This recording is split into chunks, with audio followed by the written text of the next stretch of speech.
ઝાલોદ આમ આદમી પાર્ટી અને આદિવાસી સમાજના આગેવાનો દ્વારા ચૈતર વસાવાને જેલમાંથી મુક્ત કરવા માટે સીએમને લેખિત રજૂઆત કરાઈ।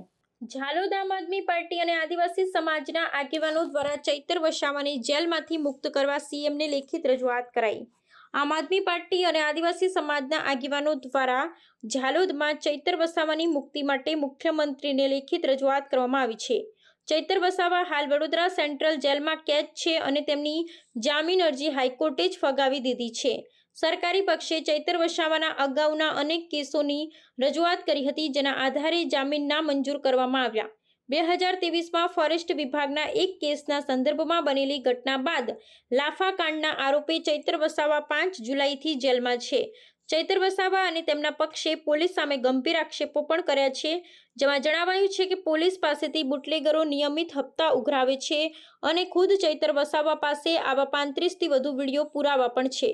ફતેપુરા અને ઝાલોદમાં આદિવાસી સમાજના અનેક આગેવાનો અને એએપીના કાર્યકરો દ્વારા ચૈતર વસાવાની તાત્કાલિક મુક્તિની માંગ સાથે આવેદનપત્ર મુખ્યમંત્રીને અપાયું છે।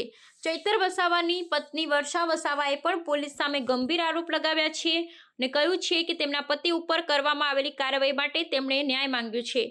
આ સમગ્ર મામલે આમ આદમી પાર્ટી અને અનેક આદિવાસી સંગઠનો સરકારે સમાજના હિતને ધ્યાનમાં રાખી ચૈતર વસાવાની મુક્તિ માટે લચીલું વલણ રાખવાની અપીલ કરી છે।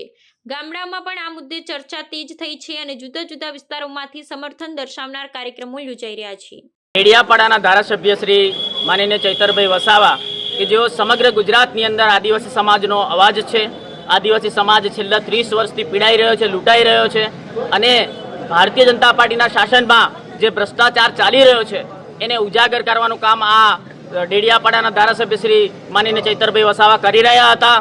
નર્મદા પોલીસ દ્વારા ભારતીય જનતા પાર્ટીના ઈશારે રાજકીય કિન્નાખોરી રાખીને માનનીય ધારાસભ્ય શ્રી પર જે ખોટો કેસ કરવામાં આવ્યો છે, જે પ્રાંત કચેરીની અંદર એટીવીટીના આયોજનની જે મીટિંગ હતી એની અંદર એટીવીટીના સભ્ય તરીકે અન્ય એક વેપારીની નિમણૂક કરવામાં આવી હતી। આ જ બાબતની રજૂઆત હતી, અન્ય કોઈ બાબત હતી નહીં। એને ખોટા માર્ગે લઈ જઈ ગેરમાર્ગે દોરી અને ભારતીય જનતા પાર્ટીના નેતાઓના ઈશારે ખોટા કેસ કરી અને તેમને જે કેસમાં ફસાવવામાં આવ્યા છે। આજરોજ ઝાલોદ પ્રાંત કચેરીના અધિકારી મારફતે અમે ગુજરાત રાજ્યના મુખ્યમંત્રીને આદિવાસી સમાજ તરફથી કહેવા માંગીએ છીએ કે સમગ્ર ગુજરાત, રાજસ્થાન, મધ્યપ્રદેશ અને મહારાષ્ટ્રના આદિવાસી સમાજ આખો એમની સાથે છે। ન્યાય પ્રણાલિકા પર અમને ભરોસો છે। જલ્દીથી જલ્દી એમની ઉપર આ ખોટા કરેલા કેસો પાછા ખેંચવામાં આવે અને તેમને જેલ મુક્ત કરવામાં આવે એવી અમે આજ રજૂઆત કરી છે। જય સંગાડા।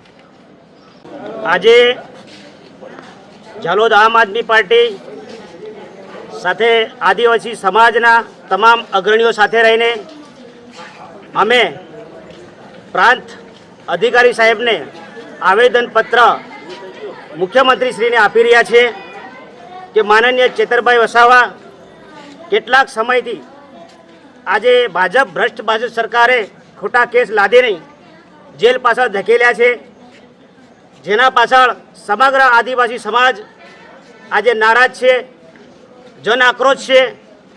આજે આદિવાસીના મસીહા અને આ નેતા આદિવાસી સર્વ એમના પાસે ભરોસો રાખીને બેઠા છે અને તમામ લડતો જે આદિવાસીની કે સમગ્ર વર્ગ માટે લડી રહ્યા છે એવા ચૈતરભાઈ વસાવાને આજે અવાજ દબાવવા માટેની એક સરકારની સાજિશ છે। ત્યારે અમે સરકારશ્રીને વિનંતી કરીએ છીએ કે તાત્કાલિક ધોરણે આ ફરજી જે કેસ કલમ જે પણ નાખવામાં આવી છે અને જેલવાસ આપીને જે તાત્કાલિક જમીન મુક્ત, જેલ મુક્ત કરી અને આદિવાસીને જે જન આક્રોશ છે કે નારાજગી છે એના પર ધ્યાન આપવામાં આવે।